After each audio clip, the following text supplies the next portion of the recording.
Et bien, les amis, on continue la lecture du livre des Actes des Apôtres. Nous sommes toujours au chapitre 9, nous lisons aujourd'hui les versets 26 à 31 pour parler du Saül de Jérusalem.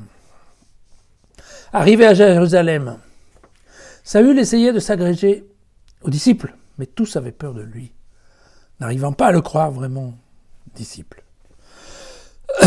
Barnabas le prit alors avec lui, l'introduisit auprès des apôtres et leur raconta comment, sur la route, il avait vu le Seigneur qui lui avait parlé et comment, à Damas, il s'était exprimé avec assurance au nom de Jésus. Dès lors, Saül allait et venait avec eux dans Jérusalem, s'exprimant avec assurance au nom du Seigneur. Il s'entretenait avec les hellénistes et discutait avec eux, mais eux cherchaient à le faire périr. Les frères, l'ayant appris, le conduisirent à Césarée, et de là, ils le firent partir sur Tarse. L'Église, sur toute l'étendue de la Judée, de la Galilée, de la Samarie, vivait donc en paix. Elle s'édifiait et marchait dans la crainte du Seigneur, et grâce à l'appui du Saint-Esprit, elle s'accroissait. Et oui, car on voit qu'après Damas, Saül revient en fait à Jérusalem, et on comprend bien que, vu le retournement de la situation, eh bien, son arrivée à Jérusalem, personne ne l'attend les bras ouverts, puisque d'un côté, eh bien, les chrétiens ont quand même toujours un peu la trouille, parce que quand même, il n'a pas laissé un bon souvenir. Et puis les Juifs, eux non plus,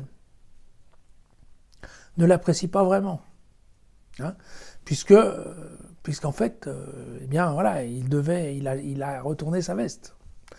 Donc en fait, c'est un peu compliqué. Et donc on voit bien que c'est en fait ce Barnabé, vous savez, c'est celui-ci qui avait été cité en exemple parce qu'il avait vendu son terrain à Chypre.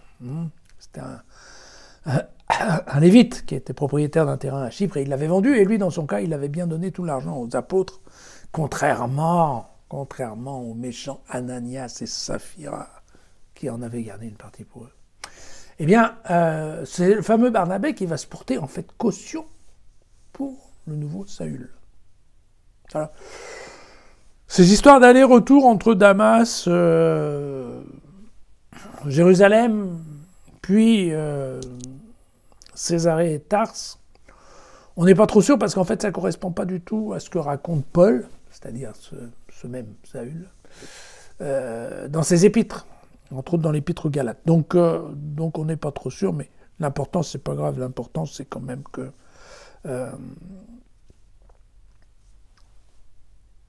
celui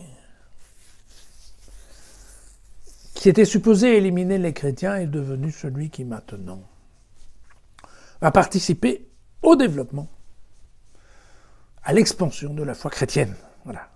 C'est bien ce que nous rappelle en effet le dernier passage. C'est ça.